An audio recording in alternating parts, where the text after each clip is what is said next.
मेरा नाम मुनीश चंद शर्मा, प्रवक्ता हिंदी, जैन इंटर कॉलेज रामपुर। मुझे लखनऊ के लोक भवन में माननीय मुख्यमंत्री जी की उपस्थिति में बेसिक शिक्षा मंत्री माननीय संदीप सिंह जी के द्वारा राज्य अध्यापक पुरस्कार से सम्मानित किया गया। और इस पुरस्कार को पाने में सरकार ने कुछ मानक तय किए हैं। 29 बिंदु ऐसे हैं जिन बिंदुओं पर एक शिक्षक का मूल्यांकन होता है। उसके अंतर्गत हमारा रिजल्ट कैसा रहा ये देखा जाता है, हमने छात्रों के विकास में क्या क्या काम किया है इसका मूल्यांकन होता है, और कैसे योजनाबद्ध तरीके से हमने छात्रों को पढ़ाया है, कैसे नवाचारी शिक्षा का प्रयोग किया है, कौन कौन से अभिनव प्रयोग किए हैं छात्रों के विकास के लिए, इन सब का मूल्यांकन होता है। 8 अंक का विषय का इंटरव्यू होता है, विषय पर आधारित। 8 अंक का सामान्य ज्ञान होता है और 4 अंक में व्यक्तित्व का परीक्षण होता है। इस तरह से जनपद स्तर पर पहले चयन होता है, उसके बाद मंडल स्तर पर चयन होता है, उसके बाद इसकी निदेशालय की एक समिति होती है, वो चयन करती है, और ये तीनों समितियां चयन करके हमारा नाम राज्य चयन समिति के लिए भेजती हैं। राज्य चयन समिति के द्वारा चयन होने के पश्चात राज्यपाल महोदया के द्वारा हमें 16 मार्च को अपनी स्वीकृति दी गई और हमारे नाम का अनाउंस हुआ कि हमें राज्य अध्यापक पुरस्कार 2022 के लिए चुना गया।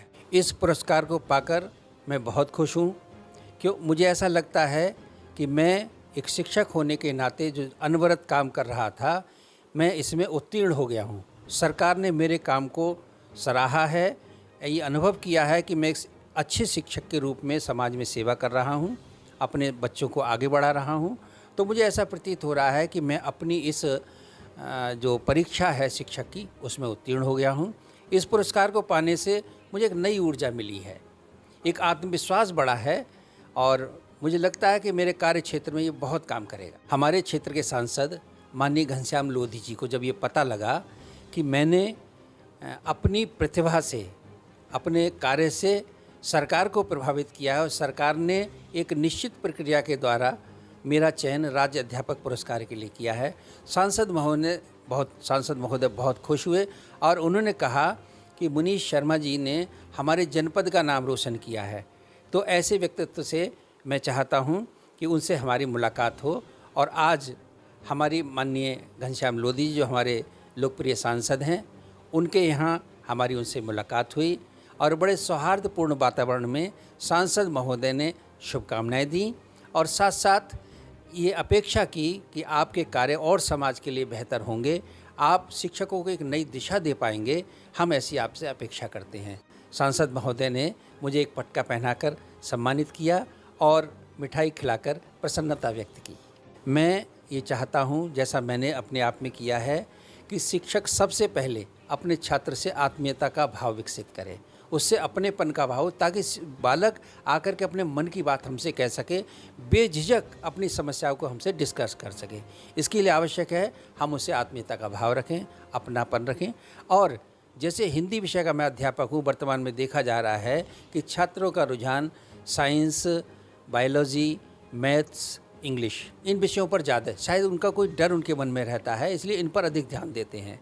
लेकिन मैंने अपने इस हिंदी विषय को रुचिकर बनाने के लिए उनके भाषण प्रतियोगिताएं कराईं, वाद विवाद प्रतियोगिताएं कराईं, कविता लेखन है, शब्द भंडार है, इस तरह की अनेक प्रतियोगिताएं कराईं।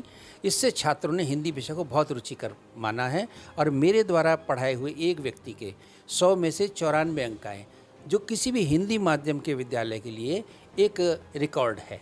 इस पुरस्कार को पाने में जो प्रक्रिया अपनाई गई, जो पारदर्शिता अपनाई गई है, उसके लिए मैं अपने प्रदेश के मुख्यमंत्री माननीय योगी आदित्यनाथ जी, अपने शिक्षा विभाग की प्रमुख हमारी माध्यमिक शिक्षा मंत्री श्रीमती गुलाब देवी जी, हमारे महानिदेशक स्कूली शिक्षा श्री विजय किरण आनंद जी, हमारे अपर मुख्य सचिव दीपक कुमार जी, और हमारे शिक्षा निदेशक जो प्रत्यक्ष रूप से हमारा मार्गदर्शन कर रहे हैं डॉक्टर महेंद्र देव जी, मैं इन सब के प्रति हृदय से धन्यवाद व्यक्त करता हूं। और ये जो पुरस्कार मैंने प्राप्त किया है, ये मैंने अपने माता पिता के आशीर्वाद से, अपने गुरुजनों के आशीर्वाद से, और जो मेरे स्टाफ के लोग हैं, मेरे संबंधित लोग हैं, उनकी शुभकामनाओं से मुझे उपलब्धि प्राप्त हुई है। मैं उन सब के प्रति हृदय से धन्यवाद व्यक्त करता हूँ।